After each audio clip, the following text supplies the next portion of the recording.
Amazing. Well, welcome everybody again to Thursdays on the Stoop. We're so excited to have you, and we're really excited to have today's session on embracing rejection with Chital Mehta. Um, Born and raised in India, Chital spent her 20s experimenting with writing YA novels. Her manuscript, Have You Seen Romit, has been chosen as the winner of the 2025 James Alan McPherson Prize for the novel, judged by R.O. Kwon, which is amazing and exciting. And her book is scheduled for release in 2026 by the University of Nebraska Press. Her short stories have appeared in The Pinch, Oya's Review, Slab Magazine, and elsewhere. She won the Boggs Fiction Contest in 2022 for her story Damaged Gifts. Her story, The Weight of Happiness, was a finalist for the Pinch Literary Awards in 2022. And her stories often center around displacement and belonging. She's an alum of Tin House and Vona. She holds an MFA from Lindenwood University. She lives in Delaware with her husband and children, where she's working on her next novel, which we're very excited about, and a collection of stories based on Asian immigrant themes, which is also very exciting. So, Chital, take it away. Thank you, Chris, and thank you everybody for being here to talk about rejection. Um, all right, please feel free to. All right, hang on. Let me go to the next slide. Okay, yeah, here we go. Feel free to introduce yourself in the chat. Please drop in your name, the place, and what you're working on, and the last time you received a rejection, if you remember the date or whatever it was. Just give me a few seconds for you to do that. By the way, this is completely optional.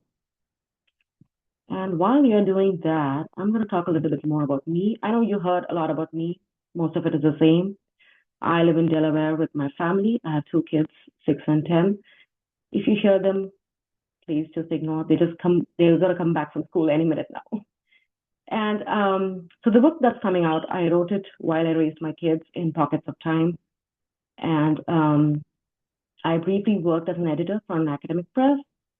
I write short stories when I'm not working on my book, which is mostly about immigration and parenting. Yeah, like you know, my book is coming out this fall from Nebraska Press, and I'm excited about it. And lastly, I love to talk about things that bother writers, like rejection, publicity, marketing, plotting, padsing. So much. You know, there's so much that keeps us awake at night. I like to talk about all those things. Okay, I see a lot of folks from, oh wow, Wilmington, yay, closer to me. Arizona, I live there, yes, briefly. Philly, wow, this is amazing. A lot of folks from Philly. This is cool. All right, we'll get started now. And we'll talk about the icky thing, rejection. What's with my screen? Won't work immediately. Okay, yeah, go. So, a writer's life is defined by the existence of rejection. There is no way to avoid rejection if you want to be a writer. So when you send out your work first, it is most likely to get rejected. I have not met anybody who said that they sent out their work and they got submitted at the first try. I don't think that ever happens. And if that ever happens, I don't want to be that person. And there are no shortcuts to rejection if you want your work to be accepted by agents and literary magazines. This goes on for workshops, residencies, job applications. I mean, you're just going to be surrounded by rejection. So there's just no escape. And we're going to, just declare it right here that rejections are here to stay. They're not going anywhere. And we're going to talk a lot about rejections today.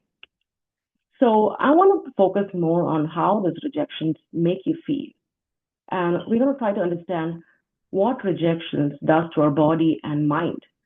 When I see a rejection in my inbox, it mostly brings feelings of negativity, fear, sadness, because when you make a submission, you're already, imagining being accepted by that dream agent or your work coming in the dream magazine. And when they say no, it can be really hard because it's not like they're going to say no immediately. They make you wait for a couple of months, 6 months, and then they say no, which can really be heartbreaking. And most of the times they have valid reasons to say no, like maybe your piece was too long, or it was too short, or they just had a similar piece, or they're just not looking for that kind of piece at this point, or they just close the season. It can be anything. Most of the time, they're not saying that I don't like your work. They're just saying that not right now. But in our head, it's like, well, why not right now? I mean, because we want to be accepted, and we just don't want to. We're just looking at it like my work is not good. That's how we are looking at it. So we got to try to focus on how acknowledging these feelings instead of just brushing past them. So we're going to do a writing exercise, a short one. We'll spend 4 minutes trying to list down what emotions you feel when a rejection lands in your inbox. Let's give these feelings names. So when I see rejections in my inbox, my emotions are usually I'm sad, I'm frustrated, I'm tired, and I was broken too. There was this query that I sent, and I got 60 rejections. I was like super broken at that point. So if you have a journal, or if you have your phone, or even the chat window, feel free. We're going to spend 4 minutes and then just think about what emotions went through your head. I'm going to start a timer here.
We have 1 more minute.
All right. If you've made a list of emotions, you can keep that list to yourself. You don't have to share it with anybody.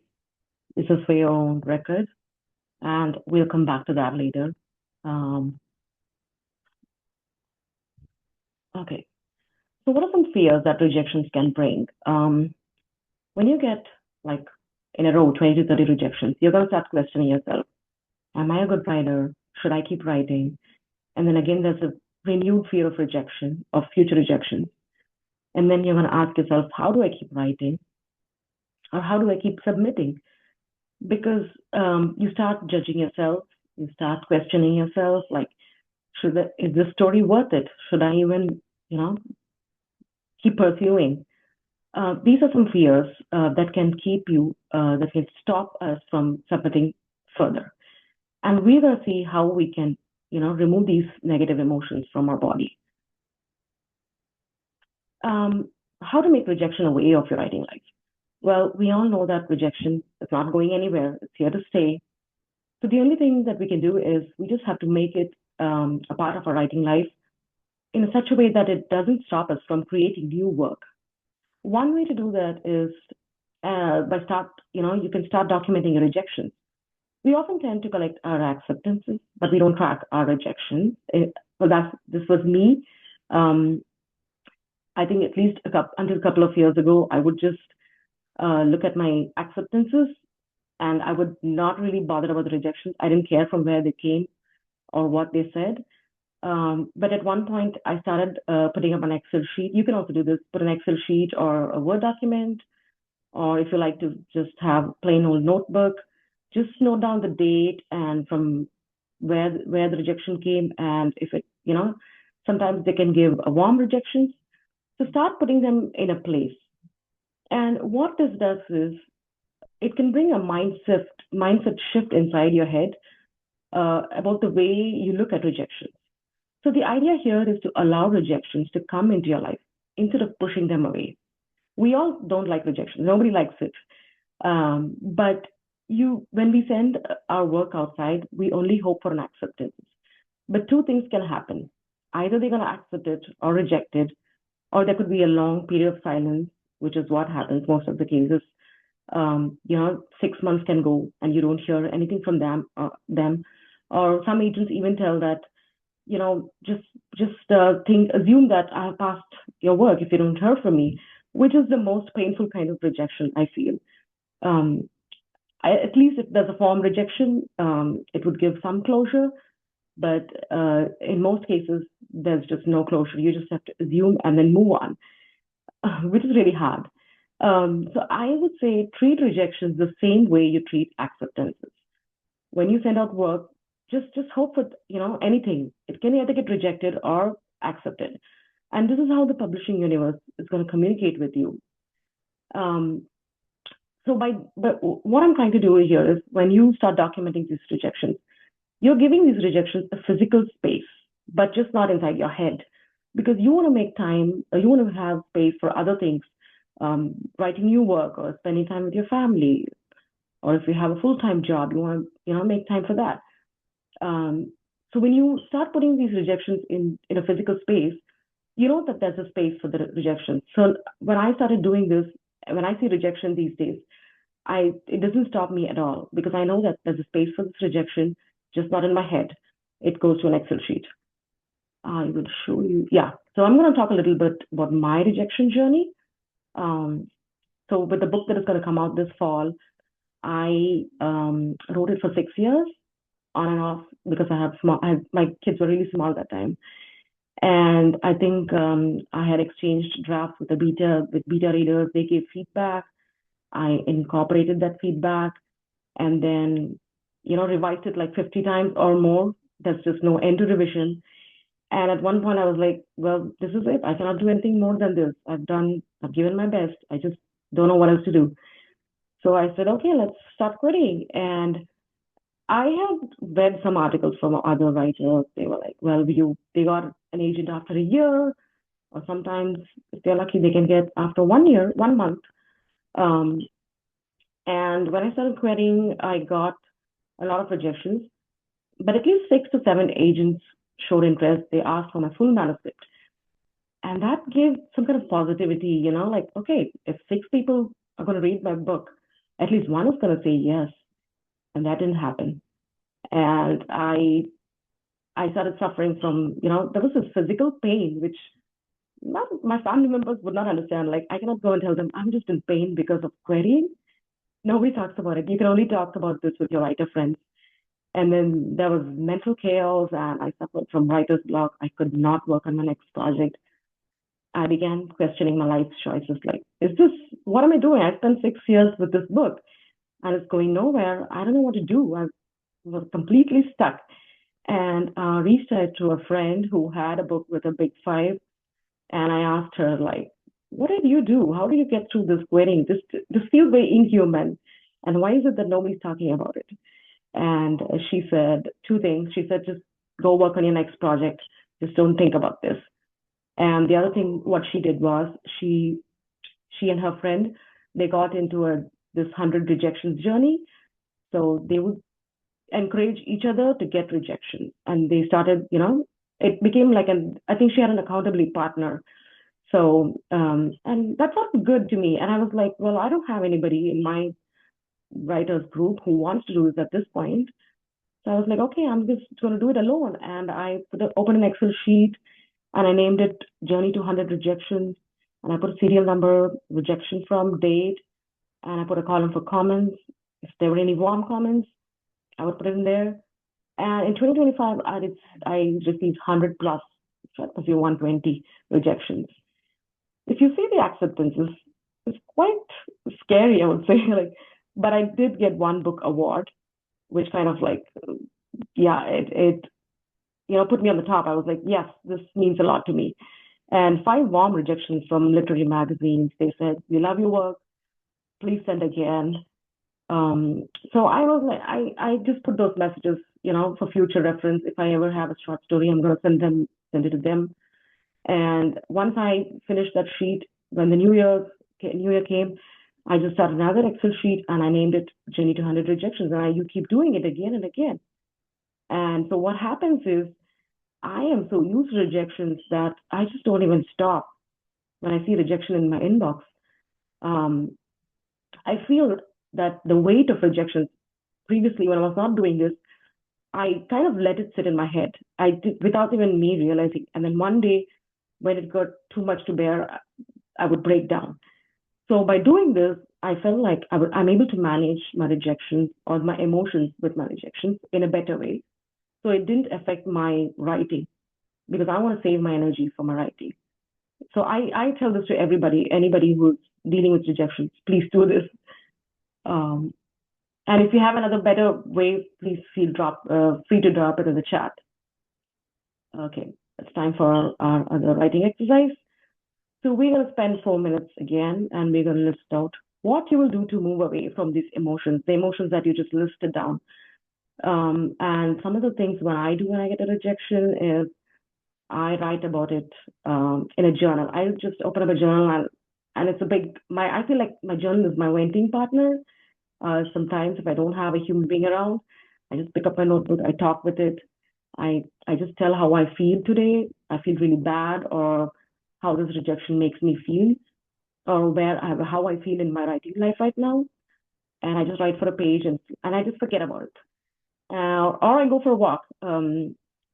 Courtney mom, she keeps telling writers to go find a moving group or exercise partner or anything. And I feel like she is so right. Moving around just can do wonders. Or I keep myself busy with household chores. Not my favorite, but then I go to the kitchen. I spend some time there, or I spend time with my children. My house is very busy with 2 kids.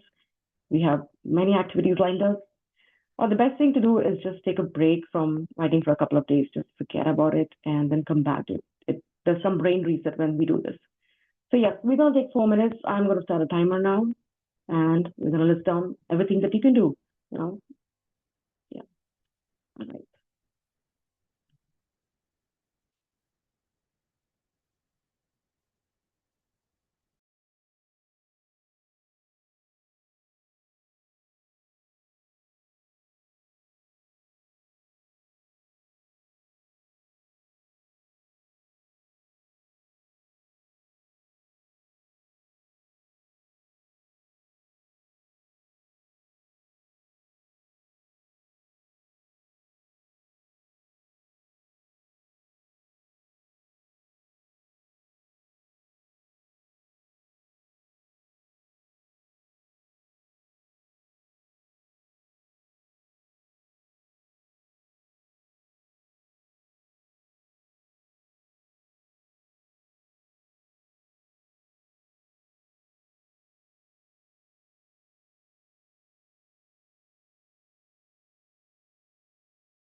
We have 1 more minute.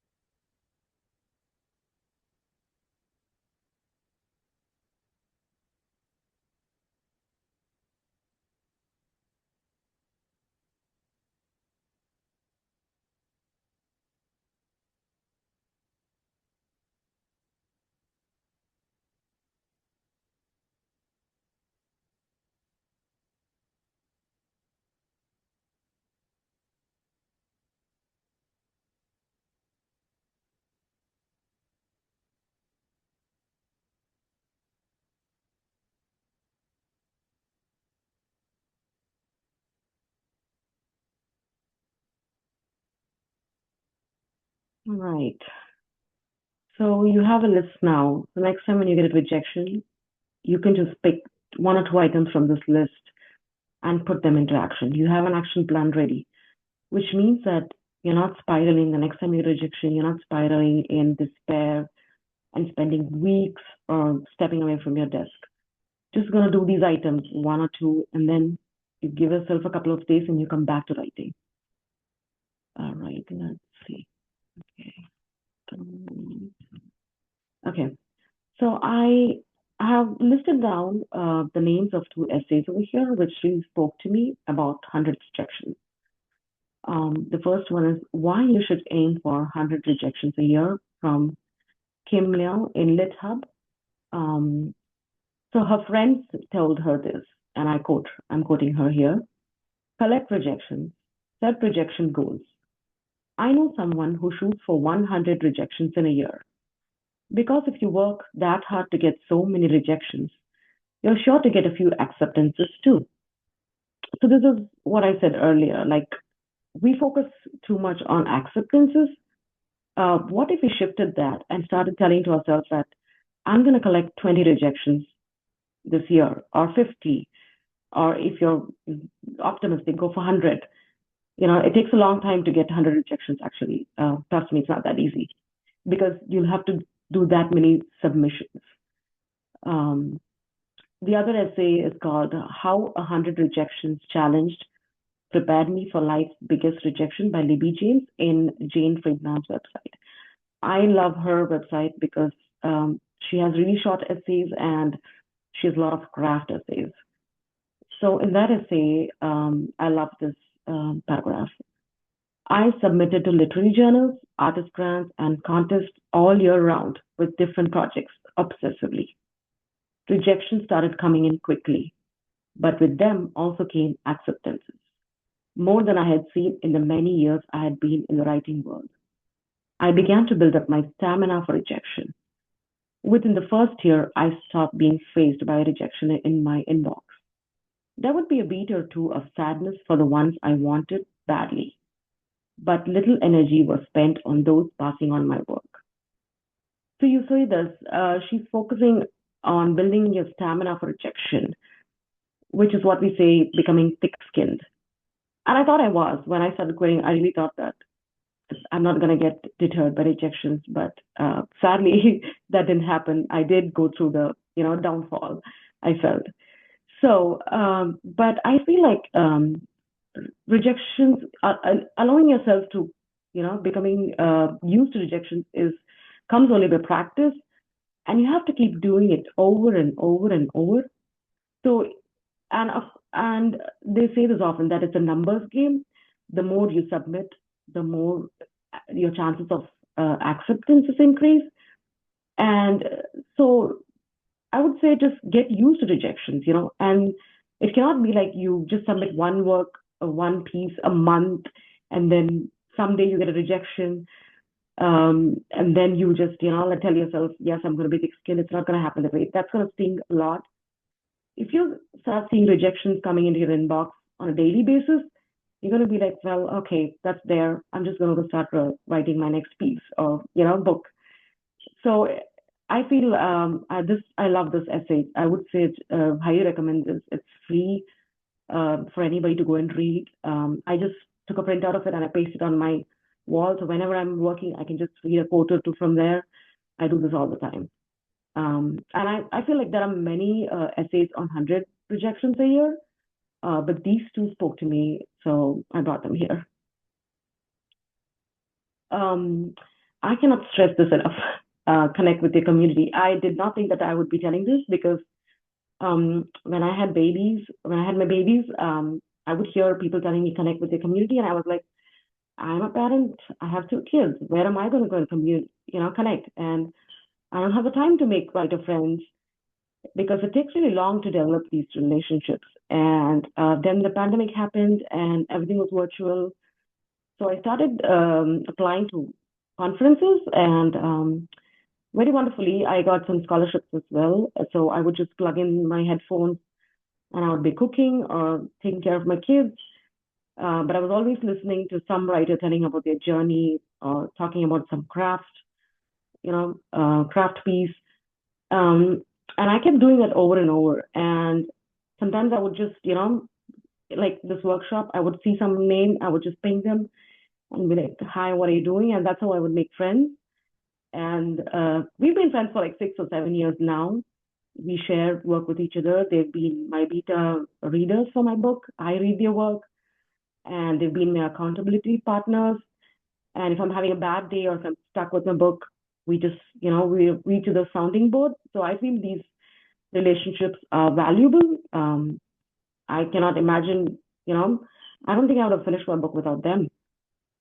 So I would suggest everybody to start. There are many, many workshops and online writing groups. Some of the groups that I mentioned here worked well for me. Grub Street has a Facebook group where they share a lot of resources. Studio Chicago does pub crawl every year once, and they have this whole virtual session. So if you're somebody like me who cannot get out of the house too often, please check that out. And Delaware Writers Network, this is local to me. I am a part of that. And check out your local library.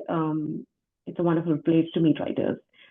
Pen Parentis is for parent writers, caregivers. So I kept telling myself that I'm a mom, I have 2 kids, I cannot finish a book. That was a lie, because I saw other moms doing it, and I said, well, if they can do it, I should try. Well, something is, of course, it's possible. I have this habit of checking out books. I would go and look at the writer's website, and if I'd be like, if they don't have kids, well, maybe that's why it was easy for them. But then at one point, I realized I was just giving, myself reasons to not finish my book. So I know there are many, many groups online, so you can check whatever works best for you. In-person conferences are really great for meeting people. I went to AWP for the first time this year. It was amazing. I made 30 new writer friends in 3 days. We met very briefly. We just exchanged numbers and email addresses. But I came home, and then we got in touch virtually. And I think these relationships take time to cultivate. It takes months because sometimes they are not ready to share work. They are not ready to read. I mean, they don't have time to read your work. Just keep trying back and forth. And, even if you have 1 or 2 people, it's good. You don't need like a whole big writing group, but just 2 or 3 people who are ready to look at your work is good enough.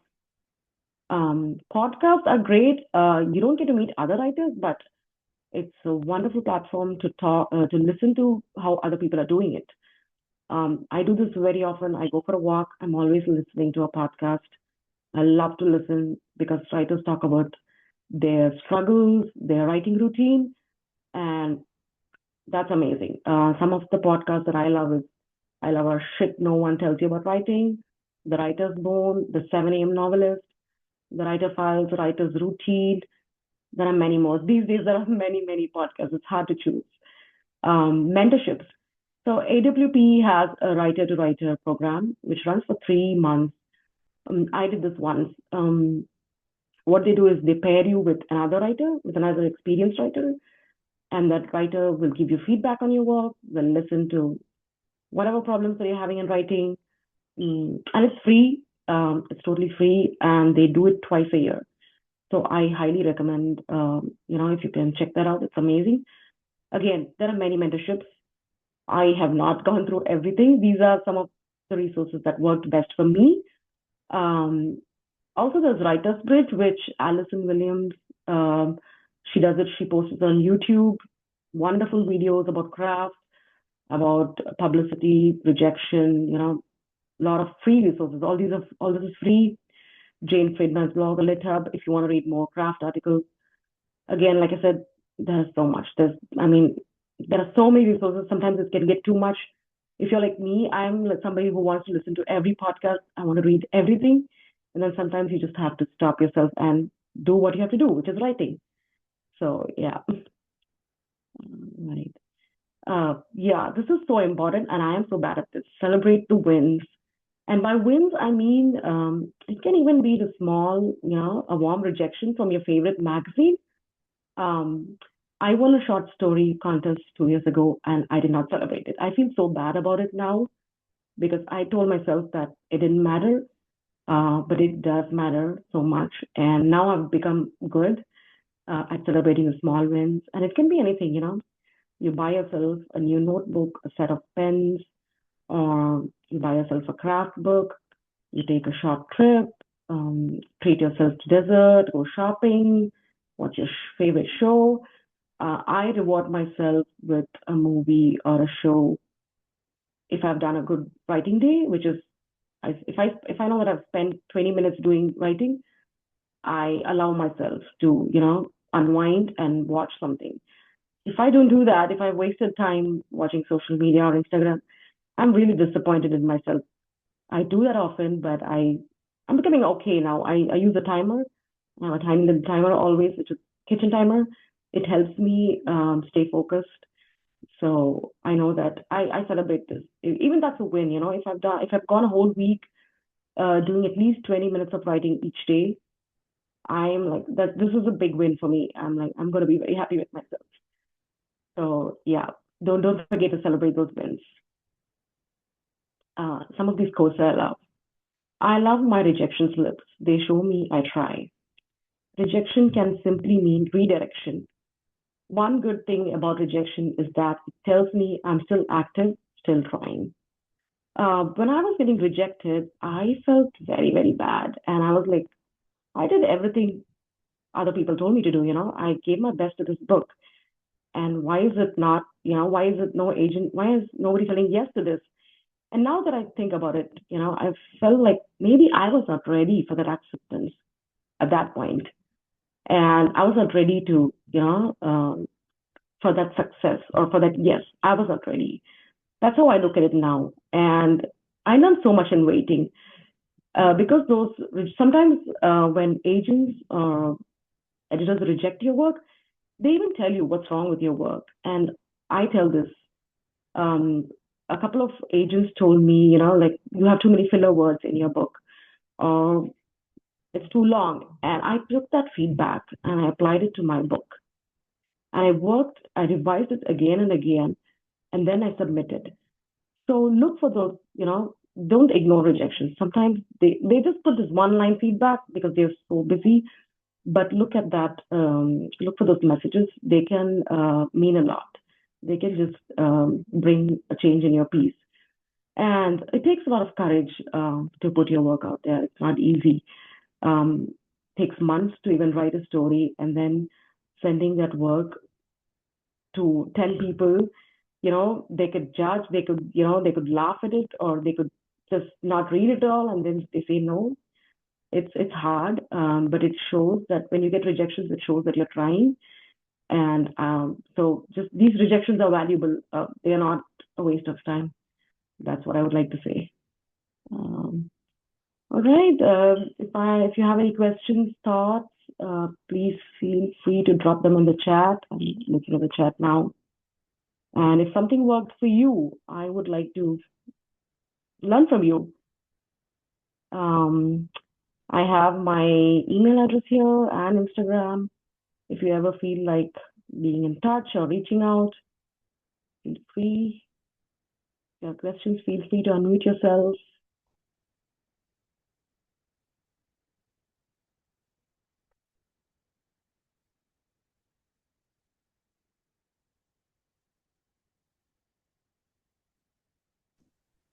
Okay, if there are no questions. we can end it. Chris? Well, thank you so much, Chital, for this wonderful session. I see someone in the chat saying what I'm feeling too, which is that I needed this. And so like really, really grateful to you and for all of this. And thank you all so much for joining us and for Blue Stoop and for participating. I'm going to share a few links in the chat before we go. Just there's a feedback survey if you have a chance to fill that out. It's really helpful for us, some of our upcoming events.